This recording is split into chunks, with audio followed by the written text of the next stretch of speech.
마태복음 6장 9절부터 12절까지 보겠습니다. 자, 함께 읽겠습니다. 시작. 그러므로 너희는 이렇게 기도하라. 하늘에 계신 우리 아버지여, 이름이 거룩히 여김을 받으시오며 나라가 임하시오며 뜻이 하늘에서 이루어진 것 같이 땅에서도 이루어지이다.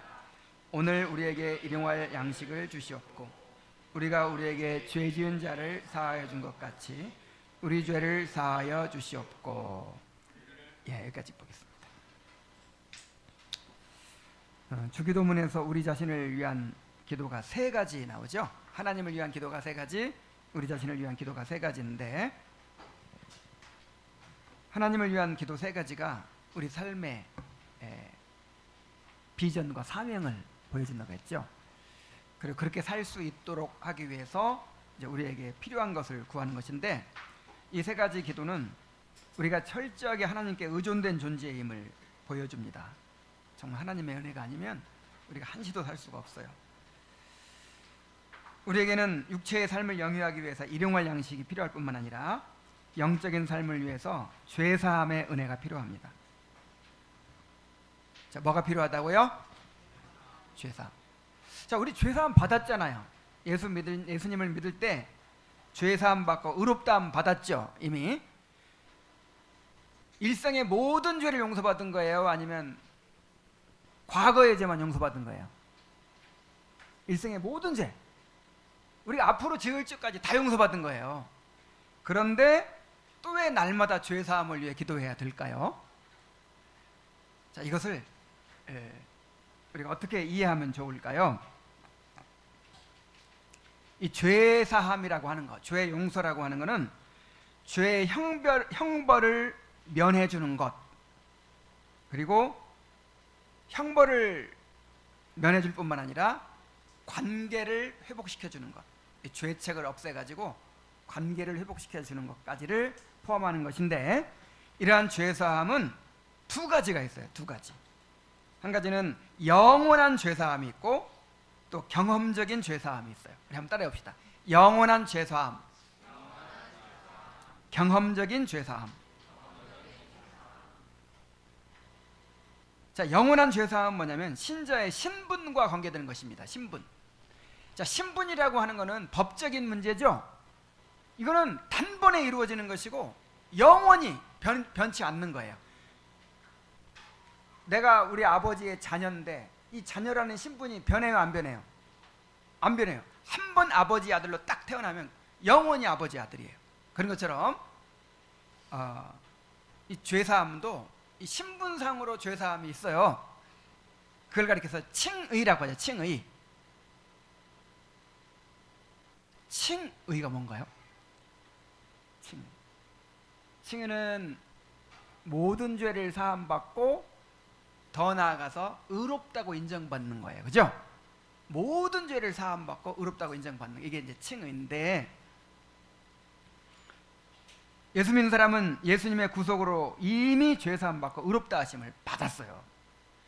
이제 다시는 정죄함이 없습니다. 죄를 지어도 정죄받지 않아요. 죄인으로 기소되지 않는다 이 말이에요. 그리고 죄를 지어도 버림받지 않아요.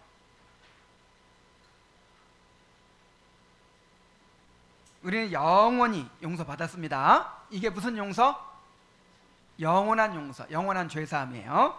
자, 그런데 또 경험적인 죄사함이 있어요. 경험적인 죄사함. 이게 뭐냐면 이것은 신자의 경험, 즉 성화와 관계가 있는 것입니다.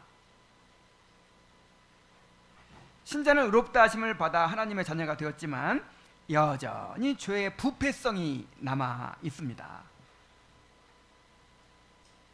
그래서 이 죄가 끊임없이 영혼을 더럽히고 죄의 열매를 맺게 합니다. 그 죄로 인하여 하나님과의 관계가 끊어지는 것은 아니에요. 신분이 바뀌는 건 아니라 이 말이에요.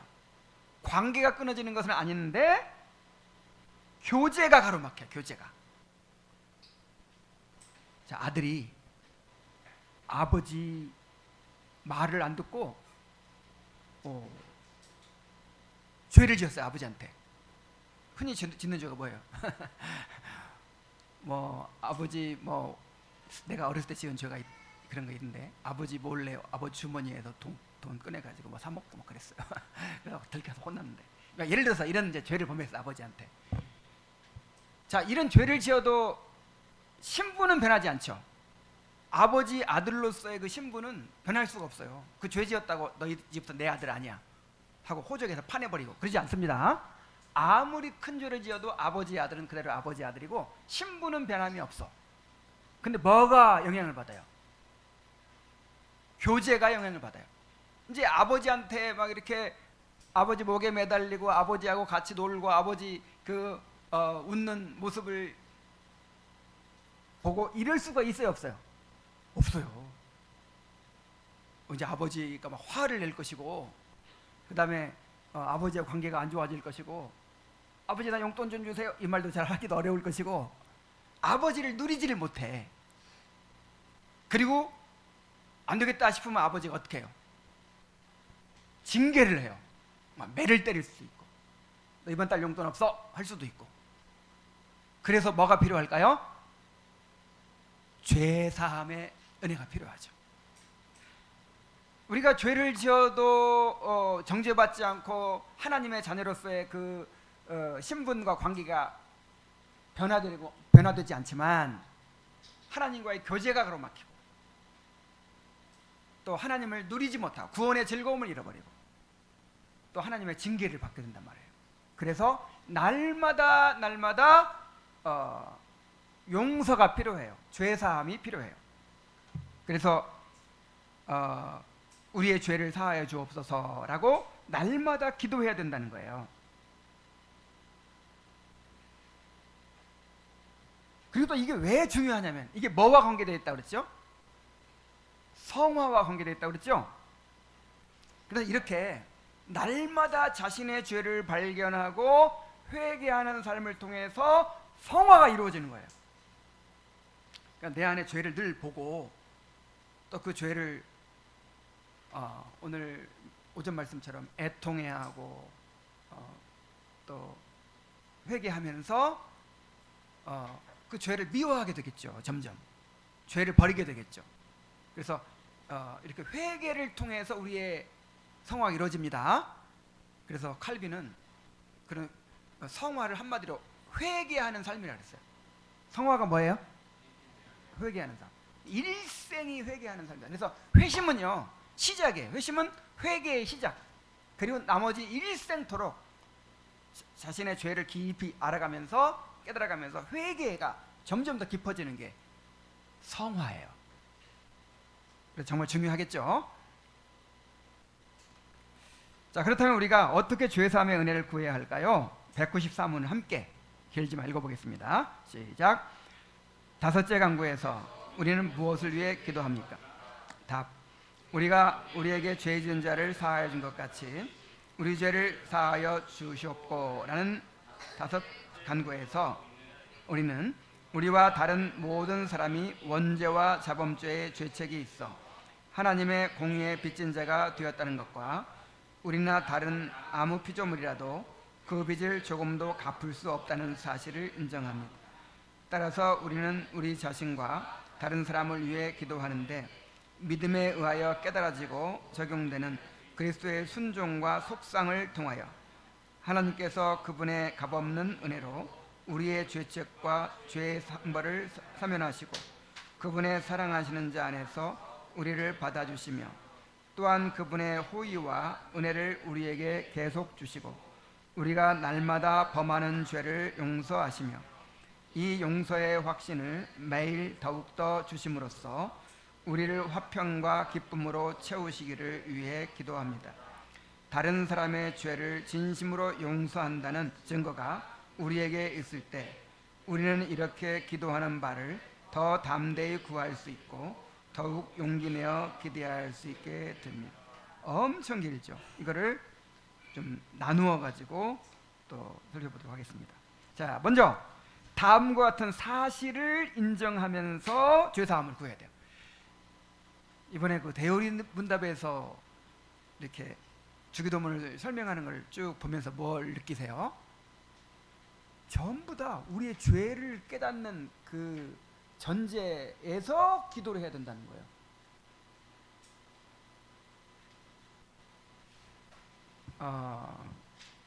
오늘 오전에 기독교 신앙은 자신의 죄를 깨닫고 겸손해지는 데서부터 시작이 된다 그랬죠?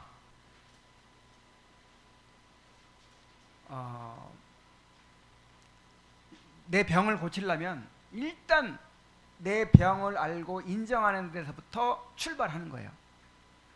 그래서 내가 환자라는 사실을 알고 인정하는 데서 이제 그 병 고치는 과정이 시작되는 것처럼 그리스도인의 삶도 내가 영적인 환자라는 사실, 영적인 병자라는 사실, 이거를 깨닫고 인정하는 데서부터 시작이 돼요. 우리가 어디서 봤던가 이게 내가 잊어버렸는데 그거 생각나죠? 존 파이퍼 책에서 봤나요?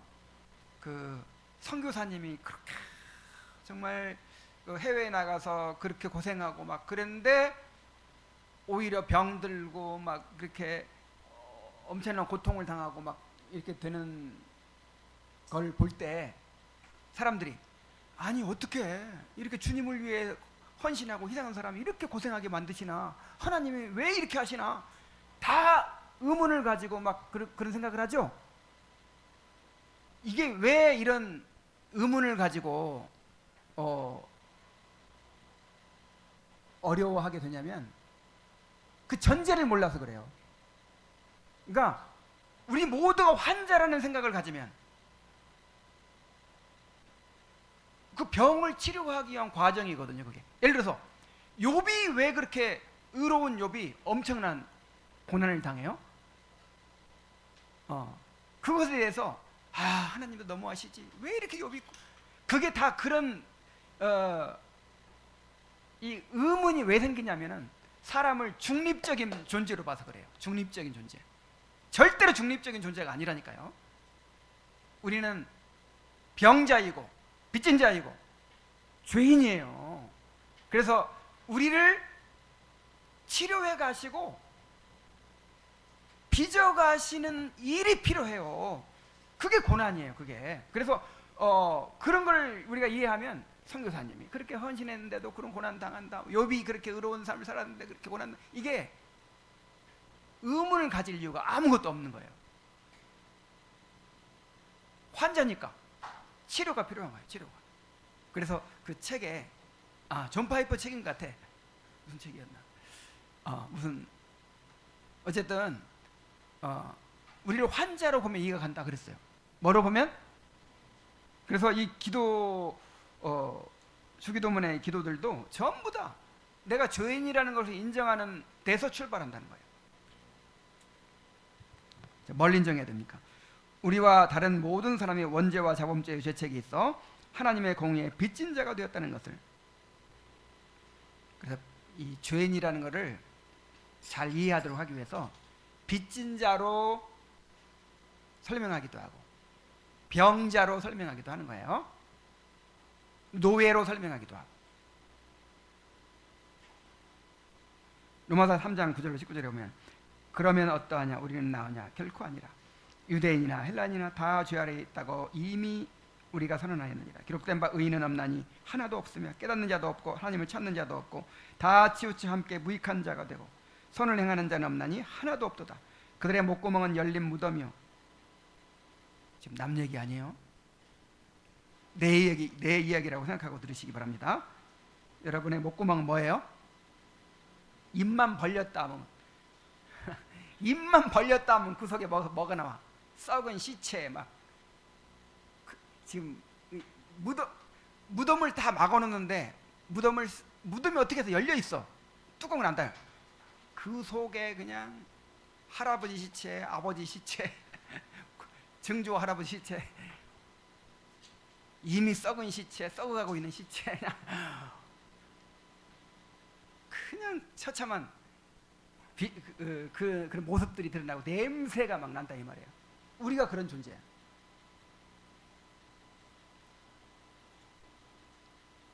그 혀로는 속임을 일삼으며 그 입술에는 독사의 독이 있고, 말 한마디 잘못 들으면 하루 종일.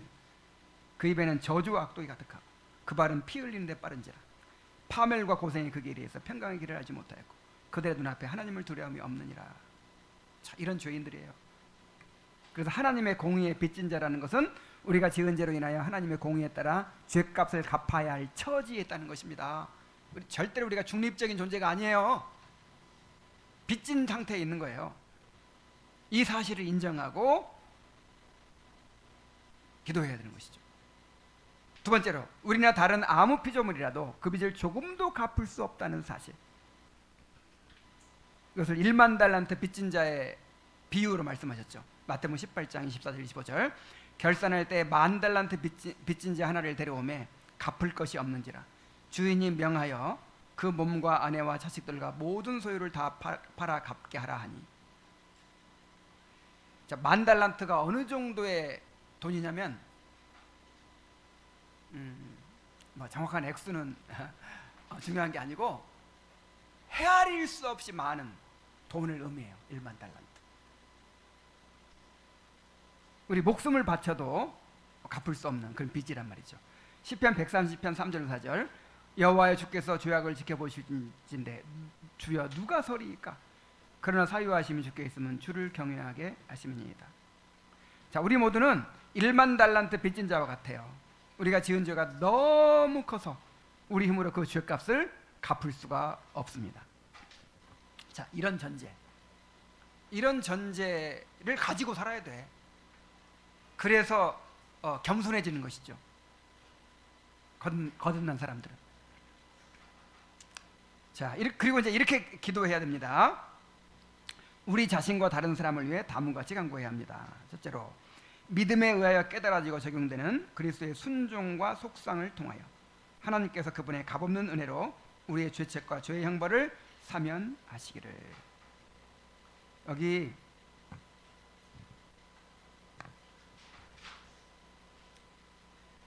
어려운 말이 나오죠.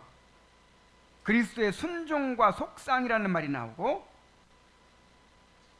죄책과 형벌이라는 말이 나와요. 자, 그리스도의 순종과 속상이 뭐예요? 자, 우리가 구원받기 위해서는 첫째로 우리 죄값을 치러야 되고. 자, 죄값만 치르면 구원받나요? 구원받으려면 의가 필요해. 의. 율법을 완전히 지킨 그 의가 필요해. 그래서 죄값을 치른 것만으로 우리가 구원받을 수 없어요. 율법을 완전히 지켜서 의로워져야만 구원받을 수 있어요.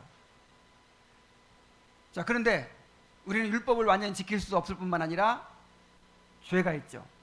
그래서 예수님이 그걸 구분하자면 두 가지를 해주신 거예요. 하나는 우리 대신 우리를 대표해서 율법을 완전히 지키심으로 우리의 의를 딱 마련해 주신 거예요. 그리고 또 무슨 문제가 남았죠? 죄값을 갚아야 되잖아. 그 죄값은 어떻게 해주셨어요? 예수님께서 십자가에 달리셔서 우리 대신 그 죄값을 다 받으신 거예요.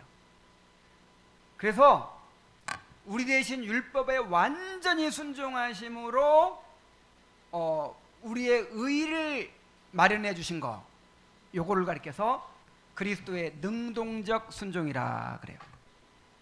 그리고 십자가에 달려서 우리의 죄값을 갚아주신 것을 그리스도의 수동적 순종이라 그래요. 우리 한번 따라해 봅시다. 능동적 순종, 수동적 순종. 이 두 가지를 그리스도의 순종과 속상 이렇게 표현한 거예요.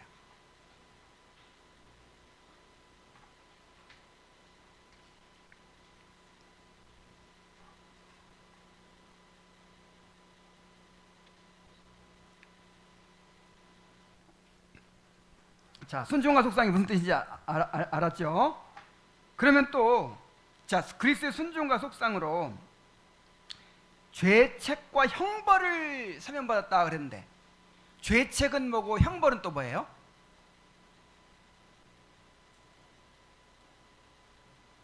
자, 죄책, guilt, 죄책은 죄로 인해 발생하는 책임 또는 하나님의 율법에 대한 위반으로 인해 정죄받아야 하는 상태를 의미해요.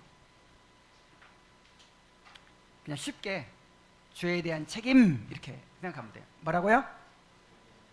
죄에 대한 책임. 그리고 형벌은 뭐냐면 그 죄에 대한 책임 때문에 이제 부과되는 벌을 가리켜요. 벌.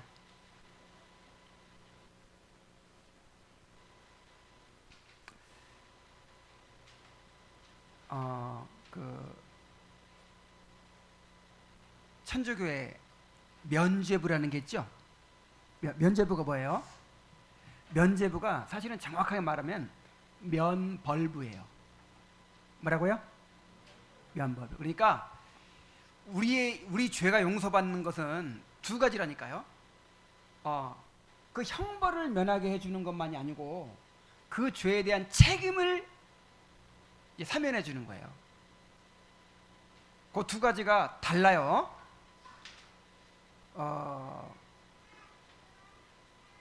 그러니까 예를 들어서 내가 우리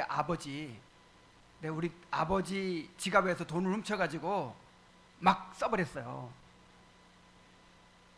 그러면은 첫째로 내가 아버지한테 그 죄를 지은 것에 대한 어떤 그런 책임이 생기죠. 이제 아버지의 관계가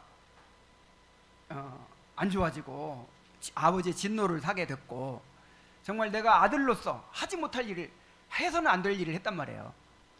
아버지를 실망시켜 드렸단 말이에요. 자, 그런 그 죄책감 요게 있겠죠. 죄에 대한 책임이 있겠죠. 자, 그걸로 끝나면 좋은데 또 뭐가 있어요?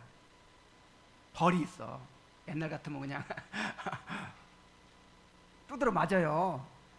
우리 아버지 매를 안 드는데 어쩌다 한번 매를 들면 그냥 피가 나도록 매를 들어. 가서 회초리 끊어와라 그래. 내가 맞을 매를 그게 옛날 어른들이 그렇게 했거든요. 내가 맞아야 될 회초리를 내가 끊어오는 거예요. 그리고 또 시원찮은 거 갖고 가면 더 온다니까. 회초리 쌀이나무 탁 이렇게 회초리를 만들어다 딱 갖다 드리면 또 몇 대 맞을래 그래요. 그래가지고 하여간 피투성이가 되도록 맞아요. 그래서 죄책이 있고 뭐가 있다? 형벌. 우리가 이 두 가지를 다 용서받아야 되는 거예요. 우리의 관심은 이 죄의 형벌만이 아니라 이 죄책이 돼야 돼요. 그렇지 않습니까? 나 매 안 맞았어. 괜찮아. 이게 아니에요. 매를 안 때려도 내 안에 죄책감이 남아 있고, 내가 아버지한테 정말 하지 못할 일을 했어. 아버지가 나한테 진노하고 계셔. 요게 남아 있으면 그게 더 괴로운 거예요. 그래서 우리는 형벌만을 생각할 것이 아니라 뭘 생각해야 돼요? 죄책을 생각해야 돼요. 그래서 거짓 회개와 진정한 회개가 여기서 차이 나요. 거짓 회개는 뭐만 생각해요? 벌만 두려워해. 벌만 안 맞으면 그만이야. 근데 진짜 회개는요, 그 형벌 이전에 죄책을 생각해. 내가 이런 죄를 지었어. 이런 죄를 지어서 정말 내가 하나님을 모욕했어. 그런 죄에 대한 책임을 생각해요.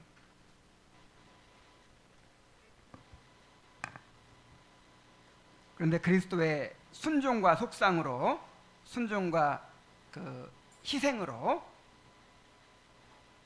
우리의 죄책과 형벌을 이제 다 사해 주셨다 하는 것입니다. 로마서 3장 24절로 26절에 보면 그리스도에서 낸 속량으로 말미암아 하나님의 은혜로 값없이 의롭다 하심을 얻은 자가 되었느니라. 이 예수를 하나님은 그의 피로써 믿음으로 말미암는 화목제물로 세우셨으니 이는 하나님께서 길이 참으시는 중에 전에 지은 죄를 간구하심으로 자기의 의로우심을 나타내려 하심이니 이때 자기의 의로우심을 나타내사 자기도 의로우시며 또한 예수 믿는 자를 의롭다 하려 하심이라. 그러니까 하나님이 의로우시려면 죄인을 정죄하고 심판하셔야 의로우신 거예요. 죄를 지었는데 죄값을 갚게 하지 않으면 의롭지 못한 일이에요. 그죠?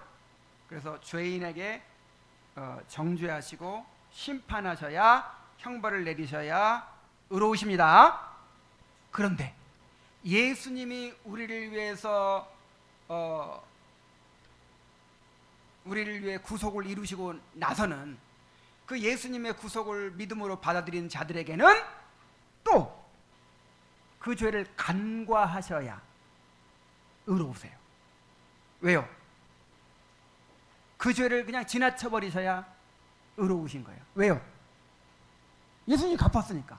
예수님이 그렇게 갚았는데 내가 또 벌을 받으면 하나님이 의로워요, 안 의로워요?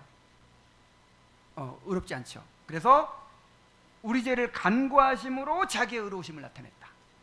그 전에는, 예수 믿기 전에는 우리를 정죄하심으로 의로우심을 나타냈다면, 예수 믿은 다음에는 우리 죄를 간과하심으로 자기의 의로우심을 나타내는 거예요.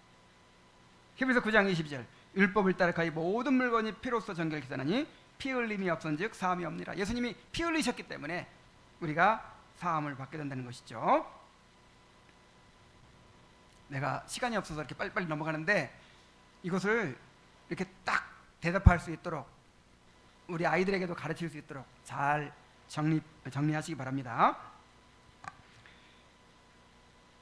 자, 그리고 두 번째는 그분의 사랑하시는 자 안에서 우리를 받아주시도록 구해야 돼요. 관계를 회복하는 것까지가 용서라 그랬죠? 에베소 1장 6절, 이는 그가 사랑하시는 자 안에서 우리에게 거저 주시는 바 그의 은혜의 영광을 찬송하게 하려는 것이라. 에베소 1장 7절, 우리는 그리스도 안에서 그의 은혜의 풍성함을 따라 그의 피로 말미암아 속량 곧 죄 사함을 받았느니라. 그렇죠. 세 번째로, 또한 그분의 호의와 은혜를 우리에게 계속 주시고 그랬어요. 이것도 역시 이제 그 관계 회복에 관련된 내용이죠. 베드로서 1장 2절에 하나님과 우리 주 예수를 알므로 은혜와 평강이 너희에게 더욱 많을지어다.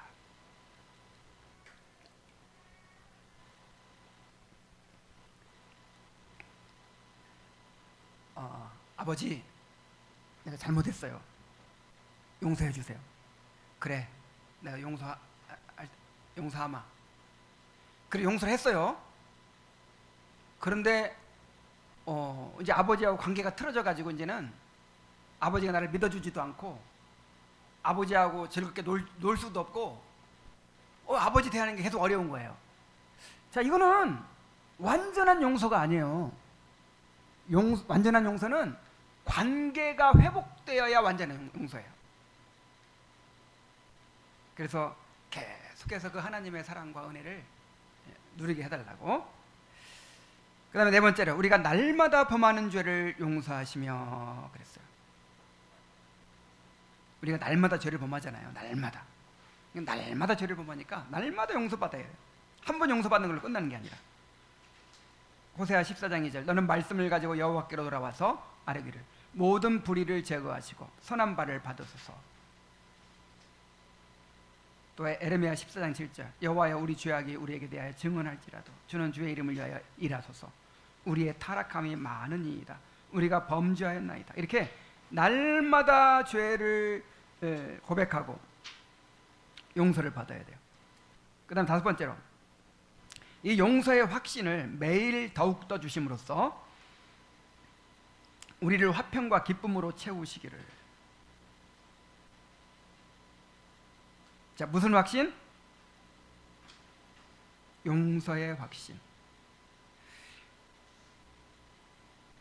그냥 확신이라는 말, 여러분, 확신이라는 말을 어떤 지식으로 알면 안 돼요. 이게 일종의 감정이에요, 감정. 그러니까 주관적인, 확신이 더 강할 수 있고 약할 수 있고 그 정도를 말하는 거예요. 그래서 용서받은 거 다 알죠. 용서받은 거 내 머릿속으로 다 알고, 그렇죠. 근데 그거를 얼마나 강하게 누리느냐, 이게 확신인 거예요, 확신. 그래서 이 용서의 확신을 매일 더욱더 주심으로써 그랬죠. 구원의 확신이든 용서의 확신이든 확신을 그냥 내가 그냥 알고 있는 거 요게 아니고 충만하게 이렇게 경험하는 게 확신이에요.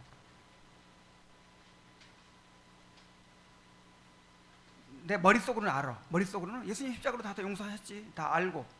그리고 내가 회개 기도했으니까 내가 뭐 지난 한 주간 동안 지은 죄 다 용서하셨지. 다 알지만 이게 정말 가슴으로 그렇게 뜨겁게 느껴지고 막 그렇게 충만한 확신으로 누리지 못하니까 찬송이 안 나와요. 감사가 메말라요.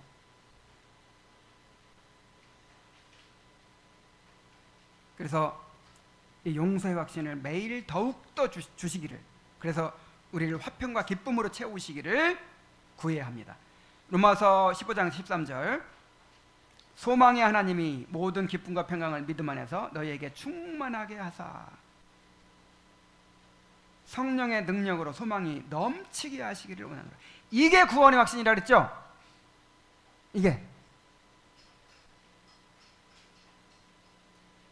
구원파 사람들이 난 누가 뭐래도 나는 구원받았어. 이게 구원의 확신이 아니고 소망이 풍성해지는 거, 충만해지는 거, 이게 확신이라 그랬죠? 자, 이것을 위해 기도하란 말이에요.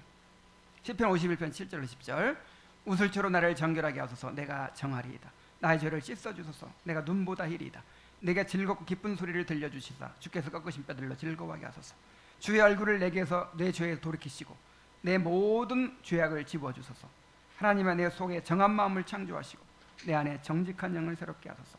주의 구원의 즐거움을 내게 회복시켜 주시고. 이게 구원의 확신이에요. 구원의 즐거움을 누리는 거. 자원하는 심령을 주사 나를 붙드소서.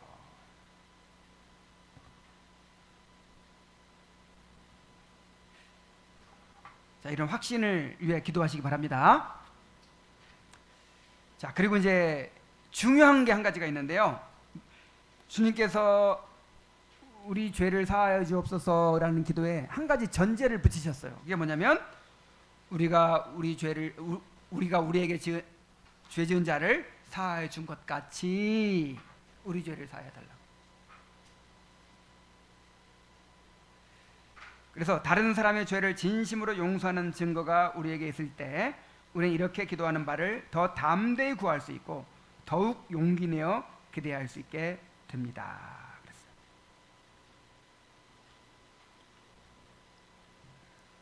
우리가 우리에게 죄 지은 모든 사람을 용서하오니 우리 죄도 사하여 주시옵고 우리를 시험에 들게 하지 마옵소서. 자, 마태복음 6장 14절 15절에 이게 중요한 문제예요. 그래서 주기도문에서 한번 그렇게 말씀하시고 나서, 기도에 대해서 말씀하시고 나서 다시 한번 이거를 또 언급하시는 거예요. 6장 14절 15절에 너희가 사람의 잘못을 용서하면 너희 하늘 아버지께서 너희 잘못을 용서하시려니와 너희가 사람의 잘못을 용서하지 아니하면 너희 아버지께서 너희 잘못을 용서하지 아니하시리라. 그리고 그것도 부족했는지 마태복음 18장 35절에 또 이렇게 말씀하십니다. 너희가 각각 마음으로 형제를 용서하지 아니하면 나의 하늘 아버지께서도 너희에게 이와 같이 하시리라. 우와, 정말 엄청 중요하죠. 우리가 매일 일용할 양식을 공급받아야 하는 것처럼 매일 용서받아야만 돼요. 우리는 이게 죄를 깨달은 사람의 심정이죠.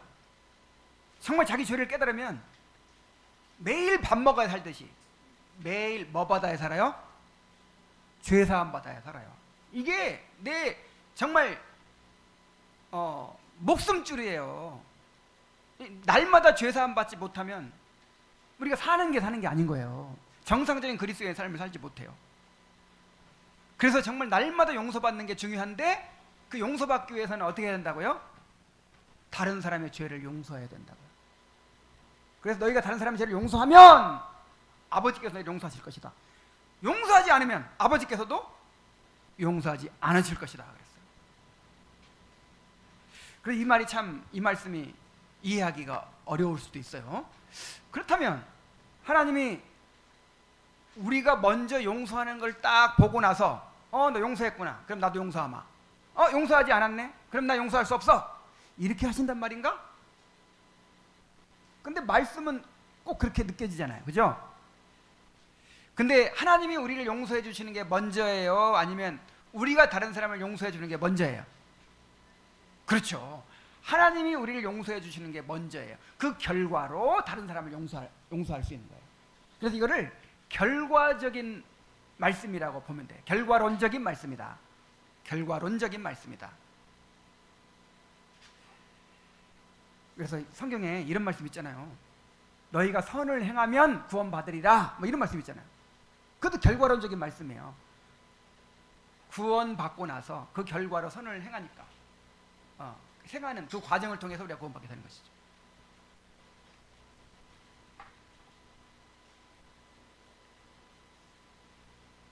자, 그래서 이거를 어떻게 이해해야 되냐면 진정으로 회개하는 자로서 죄사함을 구하라는 거예요. 자, 어떻게 구하라? 그러니까 진정으로 회개하고 하나님의 용서를 경험하는 사람이 되라, 그 말이에요. 회개란 자신의 죄를 인정하고 슬퍼하며 하나님의 긍휼과 용서를 믿고 하나님께로 돌이키는 것입니다.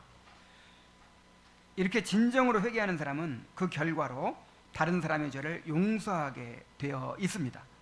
1만 달란트를 탕감받은 사람은, 자, 1만 달란트가 지금 당장 계산이 안 나오니까 예를 들어서 100조 원이라고 합시다. 100조 원.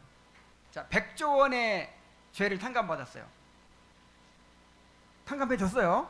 근데 지나가다가 나한테 5만 원 빌린 사람이 생각나서 만났어. 5만 원 너무 작은가?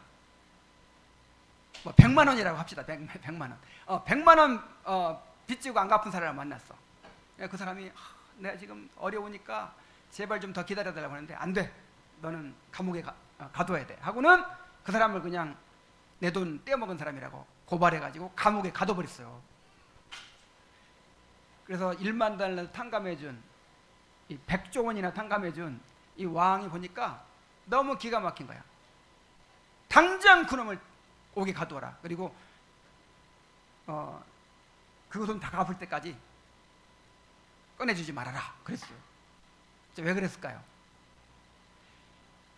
자, 정말 그 100조 원이라는 돈을 정말 탕감받고 은혜를 깨닫는다면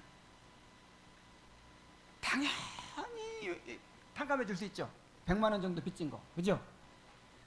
근데 그걸 믿지 않고 또 깨닫지 못한 것을 나타내는 거예요.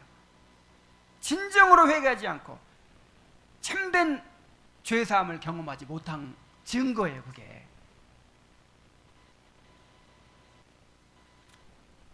다른 사람을 용서하지 못하는 것은 자신의 죄를 보지 못하고 진정으로 회개하지 않았다는 증거입니다.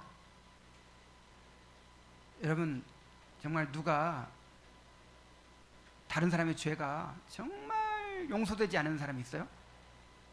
꼭 죄는 아니더라도 도저히 저 사람은 용납이 안 된다, 내 형제로 받아들일 수 없다, 혹시 그런 사람이 있어요? 그것은 자신의 죄를 보지 못해서 그래요. 자신의 죄를 보지 못하고 겸손해지지 못해서 그래요. 그 사람은 진정으로 회개하지 않은 사람이에요. 그래서 결과론적으로 다른 사람의 죄를 용서하지 못하고 다른 사람을 용납하지 못하는 사람은 용서받을 수 없다, 이렇게 말하고 있는 거예요.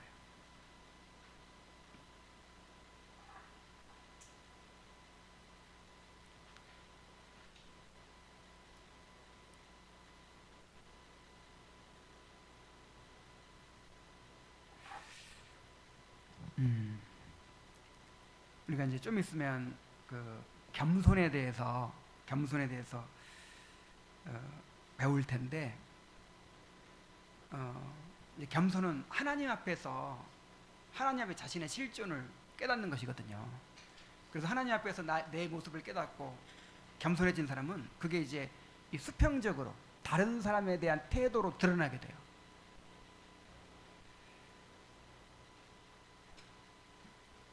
정말 진정으로 회개하는 말입니다. 쉽게 말하면 진정으로 회개해야 다른 사람의 죄가 용서가 될 만큼, 다른 사람의 죄가 문제가 안 될 만큼 그렇게 내 죄를 깊이 깨닫고 진정으로 회개하는 자가 용서를 받게 되는 것입니다. 자, 우리는 날마다 죄 용서를 받아야 하며 또한 서로를 용서하며 살아야 합니다. 죄인들이 모여 공동체를 이루었으니 얼마나 이 공동체에 문제가 많겠습니까? 그래서 공동체 생활에 대한 명령들을 보면 용서와 관련된 내용이 가장 많습니다. 가령 고린도전서 13장에 보여지는 사랑의 15가지 덕목 중에 8가지가 용서와 관련된 것들이에요. 자, 오래 참고. 왜 오래 참아야 돼요? 힘들게 하니까 오래 참지. 그 다음에 온유하며. 온유하면도 상대방이 나에게 상처를 주는데 나는 오히려 친절을 베푸는 게 온유거든요. 성내지 아니하며. 왜 썩나요? 썩나게 하니까 썩나지. 그 다음에 악한 것을 생각지 아니하며. 상대방에게서 자꾸만 그 악한 것이 보이는 거야. 그 다음에 모든 것을 참으며. 참을 것도 한두 가지가 아니야. 모든 것을 믿으며. 속아주자, 그냥 속아줘. 그 다음에 모든 것을 바라며. 부족한데도 불구하고 하나님 때문에 이제 기대하는 거죠. 마지막으로 뭐예요? 모든 것을 견디느니라. 이게 사랑이에요, 이게.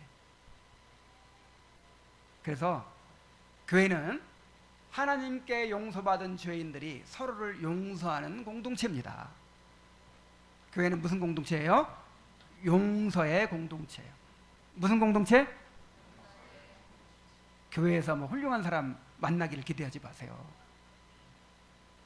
교회는 죄인들이 모인 곳이에요. 진짜 훌륭한 사람은 교회에 올 필요 없어요. 안 와요. 내가 훌륭하고 내 의의가 훌륭한데 뭐하러 교회에 와? 다 세리 같은 사람, 창기 같은 사람, 자기의 죄를 깨닫고 정말 마음이 무너져 내린 사람들이 모인 곳이 교회예요. 그래서 우리가 날마다 주님의 용서를 누리면서 날마다 다른 사람을 용서하는 그런 삶을 살고 그런 공동체를 이루어야 합니다. 기도하겠습니다. 하나님 아버지, 우리가 날마다 죄 가운데 삽니다. 우리 안에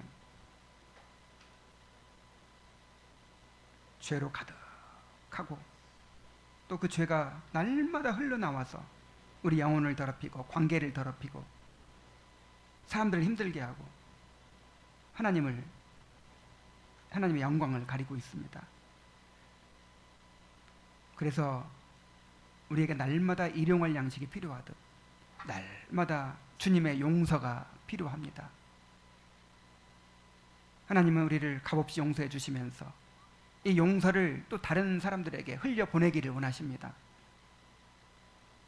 진정으로 회개하면서 하나님의 용서를 경험하고 또 우리가 받은 용서를 다른 사람들에게 흘려보내서 용서하는 공동체를 이루어가게 하여 주옵소서. 예수님의 이름으로 기도하옵나이다. 아멘.